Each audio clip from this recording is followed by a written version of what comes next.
Dystopian novels often get credited with predicting the future. Novels like 1984, Parable of the Sower, Brave New World, The Handmaid's Tale, and many others. But when the authors actually wrote these books, they did not do so with the intent of predicting the future. In fact, in many ways, even though the books are set in the future, they are not actually about the future. Instead, these books are about the actual issues that were happening at the time that they were written. When it came to George Orwell writing 1984, he was inspired by things that he saw with his own eye, whether it be his experiences with the Spanish Civil War, or the ways that he saw totalitarian governments rising all across the world, whether it be before, during, or after World War II. And the big brother he was writing about was not about some futuristic surveillance. It was about the surveillance that was happening right then and there in his own country. And when Octavia Butler was writing Parable of the Sower, she wasn't writing about some hypothetical future disaster. She was writing about the issues that were plaguing the world at that time. Specifically, she wrote about climate change, wealth inequality, and corporate greed. And when Aldous Huxley wrote Brave New World, he was writing about the patterns that he was noticing throughout his life. Specifically, this rise in consumption, which he believed was leading to a loss of individuality within society, as everybody started to buy and consume the same thing. And though The Handmaid's Tale feels like it is written about 2025 America, Atwood was very much inspired by the movements that were taking place in the 80s, specifically the Christian and far-right movements that were attacking women's rights, like their access to bodily autonomy, which is what the Handmaids in this book really represent.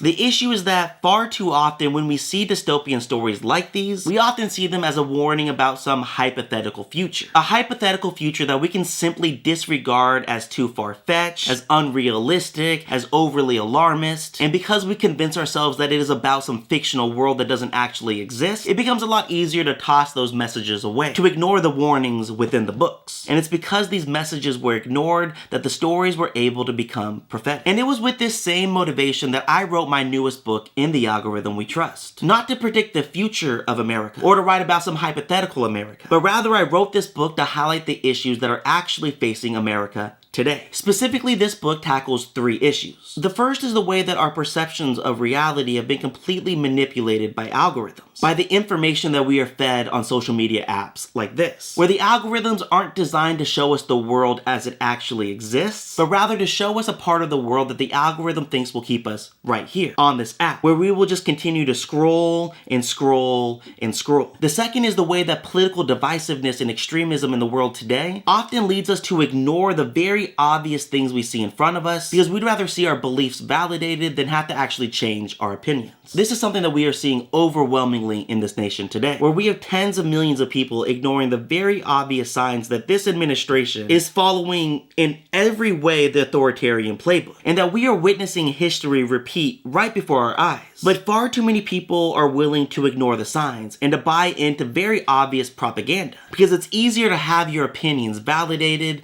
than have to change the way that you view the world. And the third issue that is discussed in this book is the way that we as a society have agreed to sacrifice so much of our freedom in exchange for quick and easy entertainment. Every day we willingly give away our data to billion-dollar corporations, all so that we are able to scroll on some social media app. We sell hours of our time each day for small nuggets of entertainment. And in doing so, we allow our worldview to be completely manipulated by their algorithms, also that we can watch some silly trend that we'll forget about in 2 weeks. And like the dystopian stories that I talked about at the beginning of this video, I have decided to wrap these issues up in a dystopian story. A story where an all-powerful artificial intelligence, simply known as the algorithm, and its creator Lamar T. Haddington have taken complete control of America. Now every person in America at birth has a data gathering device implanted in their ear, which grants the algorithm access to their every thought and their every desire. The algorithm then uses this data to control and manipulate every aspect of a person's life. It controls their education, their friends, their jobs, their romantic partners. And any person who disobeys the algorithm loses all of their freedom and is publicly tortured. But for those who stay loyal to the algorithm, even when they witness the atrocities that it commits, the algorithm rewards them with their perfect job, their perfect friends, their perfect match. And if this sounds like a book you might be interested in, it is available anywhere you buy books. And I will have all of the links that you need in the description below. And if you'd like to hear more about my book or my favorite books, make sure to hit subscribe. And if there's anything in particular that you would like me to discuss next, let me know in the comments below. Thank you guys for watching, and I'll see you next time.